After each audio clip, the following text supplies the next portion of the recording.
നാല് നാം പറഞ്ഞു ചാരിറ്റി എന്ന് പറഞ്ഞാൽ അത് പണം തന്നെ വേണ്ട, ചെറിയൊരു കൈൻഡ്നെസ്, അനുകമ്പ മതി. നമ്മുടെ ഒരു ദിവസത്തിൽ എങ്ങനെ നമ്മൾ നമ്മുടെ ചാരിറ്റി ഉൾപ്പെടുത്തും? ഒരാളോട് ഒരു നല്ല വാക്ക് പറയുക, അതൊരു ചാരിറ്റിയാണ്. വീട്ടിൽ മറ്റൊരാൾക്ക് വേണ്ടി ഒരു എക്സ്ട്രാ ഹെൽപ്പ് ചെയ്ത് കൊടുക്കുക, അതും ചാരിറ്റി തന്നെ. ആരെങ്കിലും അയക്കുന്ന ഒരു വോയിസോ മെസ്സേജോ വളരെ കാമായിരുന്നു കേട്ടിട്ട് അതിനോടൊരു പേഷ്യൻ്റ് റിപ്ലൈ ചെയ്യുക. ഫ്രീ നോളജ്, ഒരു എക്സ്പീരിയൻസ് മറ്റൊരാൾക്ക് ഷെയർ ചെയ്യുക. ചാരിറ്റി ഈക്വൽ നിങ്ങളെക്കുറിച്ച് നിങ്ങൾക്ക് ഒരു സൈലൻറ്റ് അഭിമാനം തന്നെ ഉണ്ടാകും. തീർച്ചയാണത്. നിങ്ങൾ ആഗ്രഹിച്ചാൽ ഡെയിലി 1% ഇംപ്രൂവ് ട്രാക്കർ ഞാൻ തയ്യാറാക്കി നൽകാം. വേണമെങ്കിൽ കമൻറ്റ് ബോക്സിൽ കമൻറ്റായി രേഖപ്പെടുത്തണേ.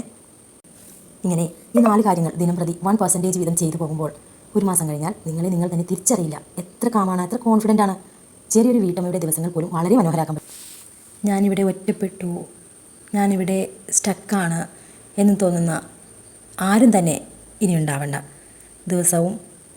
ഒരു ദിവസം കൊണ്ട് മാറ്റങ്ങളൊന്നും ആർക്കും സംഭവിക്കില്ല. പക്ഷേ ഒരു ദിവസത്തിലും മാറ്റങ്ങൾ വന്നാലാണ് നമ്മുടെ ജീവിതത്തിൽ മാറ്റങ്ങൾ കൊണ്ടുവരാൻ നമുക്ക് പറ്റുള്ളൂ. പല തുള്ളി പെരുവെള്ളമാണ് അല്ലേ, പല തുള്ളികൾ ചേർന്നാൽ എന്ന പോലെ ഓരോ ദിവസത്തിലും ഓരോ കുഞ്ഞു കുഞ്ഞു തുള്ളികളായി ഓരോരോ ഇമ്പ്രൂവ്മെൻറ്റ് നമുക്ക് ഉണ്ടാക്കിയെടുക്കാം. അങ്ങനെ ഉണ്ടാക്കിയെടുക്കുന്ന ഇമ്പ്രൂവ്മെൻറ്റ് നമുക്ക് നല്ലൊരു നേട്ടം തന്നെ കൊയ്തെടുക്കാം. ഒന്നും ആകാതിരിക്കുന്നത് നന്നല്ല, എന്തെങ്കിലുമൊക്കെ നമ്മൾ ആയിത്തീരണം. നമ്മുടെ മോഹങ്ങളും ആഗ്രഹങ്ങളും എല്ലാം സഫലീകരിക്കണം.